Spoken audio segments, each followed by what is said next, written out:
Welcome back, ladies and gentlemen, for another episode of Likeable Figures. And you know we're here to see you do better and be better.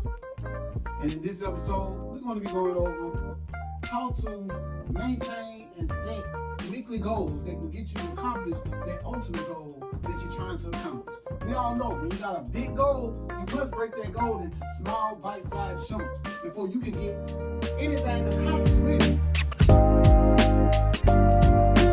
Now, we've been all taught to dream big, but when it comes down to following those dreams, are you falling short?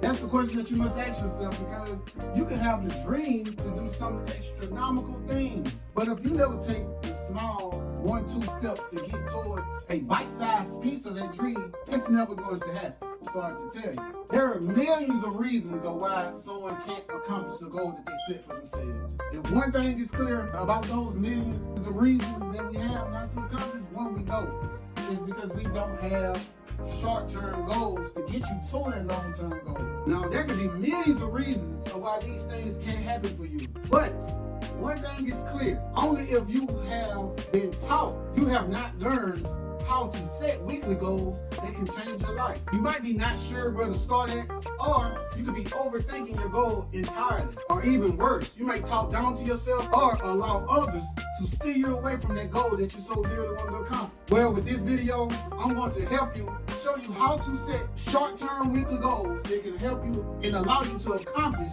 those ultimate goals that we all have and we know that will make our life so much better only if we accomplish. And this simple system that I'm about to show you in today's video, it will allow you to reach your weekly goals and move toward to your bigger goals with more confidence and certainty. Now, setting weekly goals may seem like a very small piece, but it is an important piece to the bigger puzzle. It's all up to you to put those pieces together, week by week, day by day, to move you closer to your bigger goal. Now, looking ahead of what your bigger goal may be, it's going to help you narrow down to what the weekly steps should be to get to that bigger goal. It will allow you to stay motivated and consistent. Now, we all look at a week as 7 days. That's not enough time to accomplish anything. Instead of looking at a week as 7 days, we should break it down into a bigger number. A week is 168 hours long.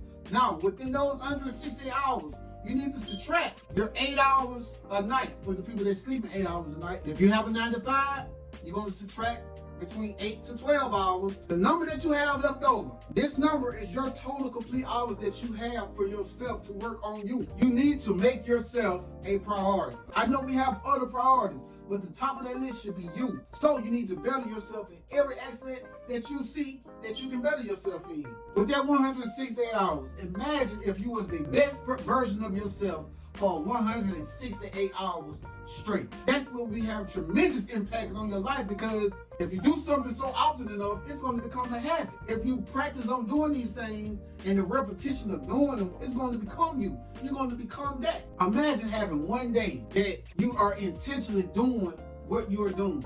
You're focused and you are productive and taking action. Imagine.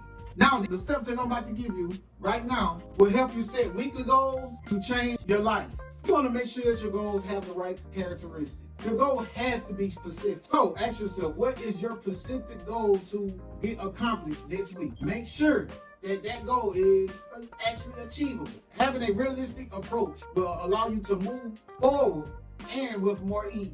Don't run yourself down either. The object is to accomplish the goal, not procrastinate and not get the goal accomplished. If there's no way that you can actually accomplish this goal, you're basically setting yourself up for failure. It has to be measurable too. This means add a set amount of time to get this goal accomplished. Don't set a 4-hour task in an hour's time slot, because now you're going to make yourself start rushing. And when we rushing, we're not thinking. When we're not thinking, we're not accomplishing. Even if you only get that one thing done that day, that's something that you got done, because you could have started 5 things and didn't get nothing done. So work on one goal at a time. Get it accomplished, move to the next one. Step 3, you want to make sure that you actually schedule your goals in your calendar. It's okay to actually use the calendar on your phone other than just finding out what the date is. You can actually use this calendar as a mentor in your pocket. If you ever look at any high value person that's actually a CEO of all of those people have a calendar that they are actually putting their whereabouts in at that time. Hey, between 10 and 11, I'm doing this.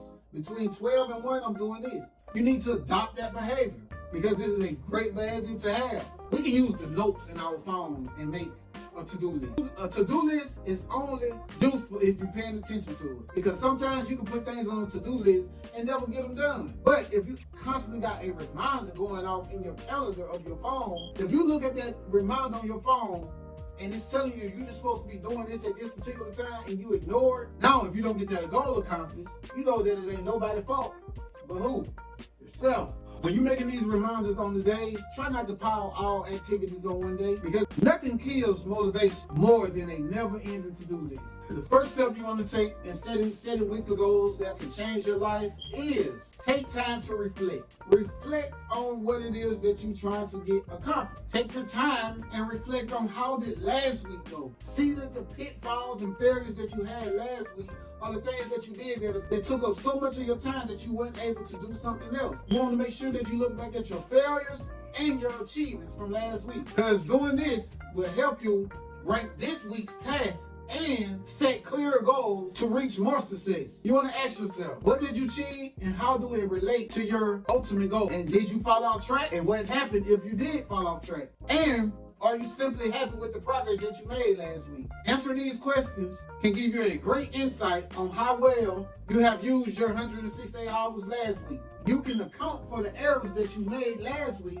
and do something different this week. Step 2. This is the step where you want to identify what your weekly goals are. It's now that you have reflected and you have looked back on what your recent failures and achievements were, this is the step where we're going to actually write what our goals are. You want to make sure that you brainstorm exciting weekly goals. So have some goals that your goals should excite you anyways. Now the steps to achieving your ultimate goal, they might be boring, but try to make these steps as exciting as it will take you to do it. Because if it's a long out, boring task, it's going to be hard for you to build up the want to do it, especially if you're talking about doing these things after you done got off work. It's going to be a lot harder to do it. Now you might do it that first day, but it's that one day, it's that day when you come home and you done had a long day. Now you done had a long day of work. It's going to be a lot harder to get those boring tasks done. So make sure that your tasks are something that you are excited to do. Now, when you come up with this list, now your list might have 10 things on there. You want to make sure that you prioritize these things and get the high ticket items done first, because those are the items that are going to give you a lot more progress. When the more importance an item have, the more progress you make once you get that item completed. Each goal needs a maximum of 3 to 5 steps to accomplish that goal. This will help you achieve more weekly goals and with more certainty. Now, it's up to you on how many weekly goals you set.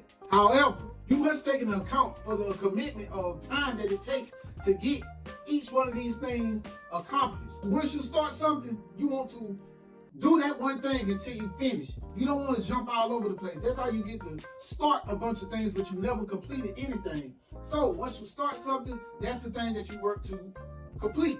That's why I say each one of these goals may have a certain amount, a time commitment that you must set to that goal to get it accomplished. So take that into account when you're writing your goals down or when you prioritize them. Make sure, because one thing can be a big item and it can take you 4 to 5 hours to complete it. On that day, you want to make sure that that's one of the only things that you have done, depending on how much time you have for yourself.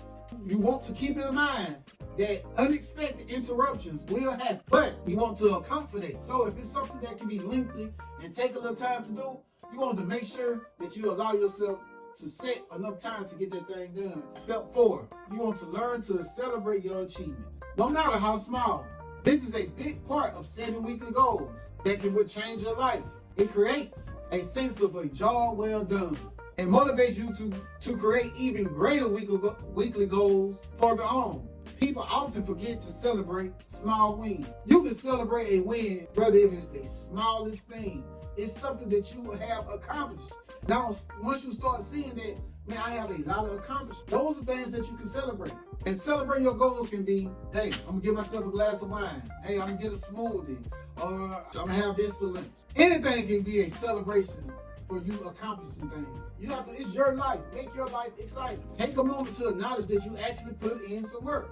You put in work and you actually accomplish something. That alone can be enough to make you feel good about your progress and make you be motivated to do the next thing. And another way you can motivate yourself to think about tasks ahead is ask yourself, what will you be doing once it's time to achieve your goal? Use your imagination to see yourself actually being the person that you will be once you accomplish your ultimate goal. There's nothing wrong with writing down your goal. You want to make sure that you write it down so you can actually see it on paper. It gives your mind like a more conscious of how to solve it. If you do this every morning, this will set your mindset into success mode. We all got them, we all want them, so we all must succeed. I'm Major Walla. This is Likeable Figures. I want you to like, share, subscribe, and tell your friends about Likeable Figures. And I hope you got something out of this video. Take a second and go watch some of the other videos if you can. And peace.